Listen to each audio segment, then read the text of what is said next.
दोस्तों एक बार फिर से पाकिस्तान के किंग बाबर आजम अपनी सेंचुरी से सिर्फ और सिर्फ 58 रन से चूक गए।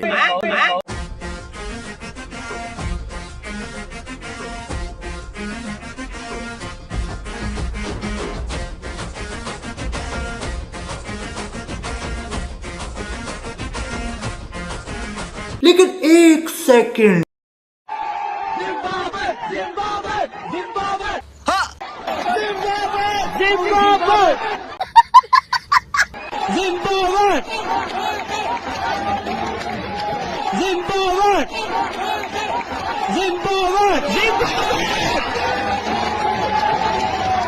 अच्छा बात नहीं है।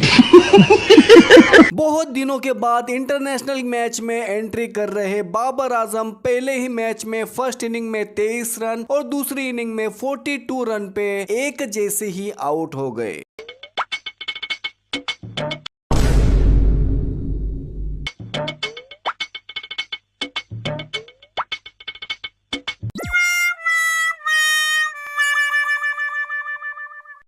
अरे क्या क्या करूं मैं इसका, क्या करूं इसका, क्या करूं, मार भी नहीं सकता। इस तरह से पाकिस्तान किंग बाबर आजम ने अपने फ्लॉप शो को कंसिस्टेंटली बरकरार रखा है।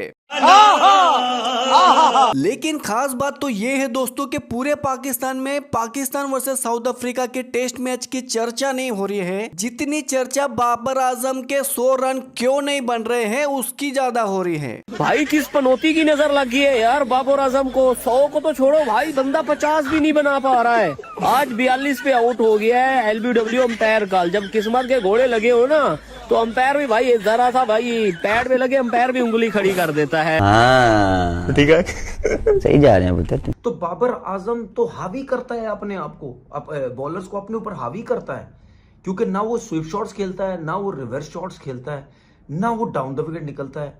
तो मेरा सवाल बाबर से ये है कि यार एक चीज मुझे ये बताओ कि आप अपनी फॉर्म कैसे लाओगे वापस। जिस तरह यहाँ की पिचेस बन रही हैं पाकिस्तान में, तो आप तो नहीं इतनी आसानी से रन्स कर सकते। आपके लिए रन्स तो बहुत मुश्किल हो जाएंगे। अगर आपने बड़ा प्लेयर बनना है, आपने बड़ा नाम कमाना है, तो ये वो सिचुएशंस होती हैं। देखें उसके ऊपर कैपिटलाइज ना कर पाए और जितना मर्जी बड़ा बैट्समैन हो तब आपका फायदा क्यों नहीं है। अगेन बाबर आजम, लेकिन Babar Azam has to come out with something good, because इस तरह नाम नहीं बनते। यू आर गुड प्लेयर, बड़ा player, that's fine, but you got to establish as a match winner. अगर आप मैच विनर नहीं बनोगे तो बड़ा प्रॉब्लम। मुझे लगता था कि बाबर आजम में इतना तो सब कुछ बाकी है कि एक फाइट आज के दिन जैसा तो बाबर आजम को टेम्पलेट मिल ही नहीं सकता था। लेकिन आज बाबर आजम ने साबित कर दिया कि आपकी जो हाइप थी ना वो सिर्फ हाइप थी। आप हर बड़े मैच में फेल होते हो, आप हर बड़ी सिचुएशन पे सबसे पहले जाने वाले बल्लेबाज बनते। ये घंटे का किंग बन के जो खेले जा रहा है, इससे फायदा क्या हो रहा है? कुछ भी नहीं हो रहा, सिवाय लानत के मिल क्या रहा है पाकिस्तान क्रिकेट में? कुछ भी नहीं। लोग यानी कि आमिर सोहेल कह रहे हैं कि बिग बिलो, मैसिव बिलो, अबे ये अब तुम्हें पता चल रहा है। ये घंटे का किंग था, ये घंटे का किंग है और ये घंटे का किंग रहे। कोई सेंचुरीज करता हुआ हमें नजर आए, वरना यही एक वजह है कि बाबर आजम को हम सब बहुत ज्यादा प्रेज करने लगे थे, क्योंकि हमारी क्रिकेट में उस तरह का बैटर आया ही नहीं है, अभी तक नहीं आया। अच्छा बाबर तो आके मतलब अब तो नहीं चल रहा ना, तो बाबर के बाद भी कोई नहीं आया कि वो हमें मिल जाए कि हम उसकी तारीफ करनी शुरू करते हैं। तो इंडिया में तो लाइन लगी पड़ी है। अब आप किसको कंपेयर करेंगे, किसको नहीं करेंगे। सही पकड़े हैं। इसने 12 इनिंग में 50 नहीं किया, और कौन सा आराम, इसका कौन सा बड़ा वाला ऑपरेशन हुआ है जो इसे आराम दिया जाए? अबे निकाल के बाहर फेंको इस कागजी किंग को। आराम क्या, डंडा देके ऐसा बिठाओ इसको कि जिंदगी भर आराम करे। बाबर आजम जब शान मसूद आउट होता है, पाकिस्तान का कप्तान आउट होता है, लेकिन अवाम इतना खुश हो रही होती है, अवाम नाच रही होती है कि चलो बाबर आ रहा है। बाबर आता है, बाबर पहली बॉल के ऊपर आउट हो जाता है। कि इतने अरसे से अगर Babar Azam out of form है, ये वो बाबर आजम जिसकी 50 की एवरेज होती थी टेस्ट क्रिकेट के, वो 42 पे चला गया।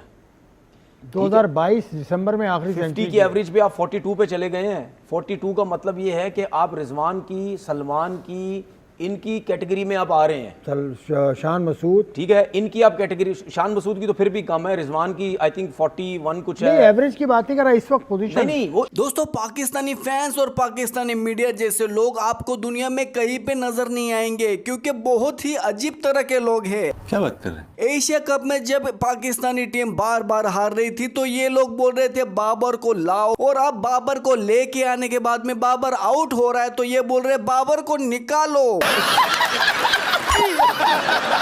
सबसे जनाब बेहतरीन, आज तक इससे ज्यादा बैट्समैन कोई अच्छा तगड़ा आया ही नहीं है, तो ये मजाक के अलावा कोई और इसमें कोई है ही नहीं बात। इतने बड़े बड़े बैट्समैन आके खेल के चले गए, ये तो आसपास भी नहीं है इम्पैक्ट के तौर पे। हाँ नंबर्स में आप बता देंगे कि नंबर्स इतने मैच खेले, इतना ये। अरे बाप रे, ये तो धोती खोल रहा है। क्या जी, इसके कम मैचों में इतने 100 हैं, लेकिन वो वाली डिबेट में आप मुझे ना लेके जाएं। वो वाली डिबेट में मैं आओगे तो मैं पूरा इसका कट्ठा छट्टा खोल के बता दूंगा किस टीम के खिलाफ कितने रन है। जहां पे इम्पैक्ट होता है, जहां पे रन करने होते हैं, वहां तो ठुस हो जाते हैं, वहां तो पैंटे गीली हो जाती हैं। इम्पैक्ट किस चीज का? जो इम्पैक्ट सईद अनवर का है वो कभी इसका आपने महसूस किया? सईद अनवर खेल रहा होता, दिल में होती थी कि हाँ ये मैच जिताएगा, Ijaz Ahmed on any given day match जिताएगा, इंजमाम मैच जिताएगा, यूसुफ, ये वाली फीलिंग कभी आती नहीं है जब ये क्रीज पे होता है। अक्रॉस द फॉर्मेट नहीं आती, अक्रॉस द फॉर्मेट ये वाली फीलिंग नहीं आती कभी। तो किस चीज का ये दुनिया पाकिस्तान की हिस्ट्री का सबसे बेहतरीन बैट्समैन है? जा पूछ क्या?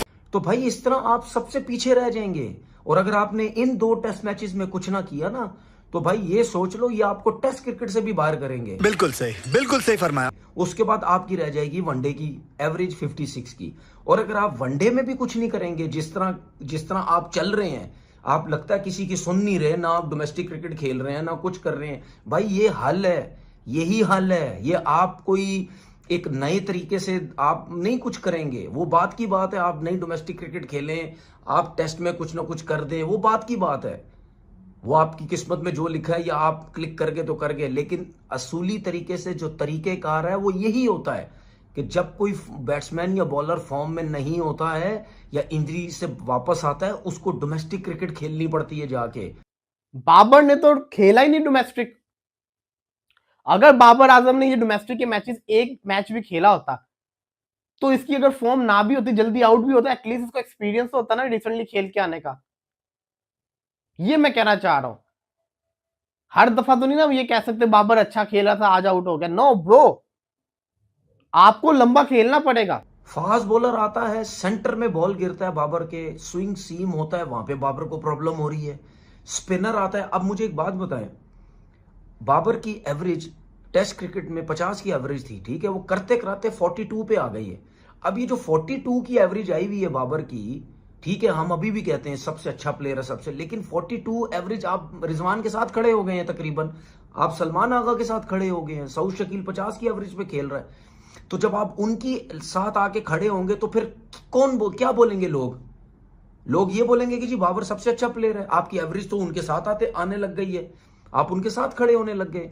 तो जिस तरीके से आप आउट हो रहे हैं पाकिस्तान की कंडीशन में, जिस तरह स्पिन ट्रैक्स बन रहे हैं और इसी तरह ही बनेंगे मुझे अब लगता है। तो बाबर जो प्रैक्टिस करता है वो क्या प्रैक्टिस करता है मैं नहीं बताऊंगा। तो दोस्तों पाकिस्तान किंग बाबर आजम के कंसिस्टेंट फॉर्म के बारे में आपका क्या कहना है, कमेंट करके जरूर बताना। वीडियो पसंद है तो लाइक शेयर और चैनल को सब्सक्राइब जरूर कर देना। मिलते हैं एक और मजेदार वीडियो के साथ। Joining us, Babar.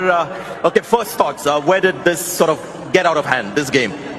Yes, but I will tell in the toss that weather is not our hand, so we will try our best. But yes, we not up to the mark in the bowling and batting. तू समझा?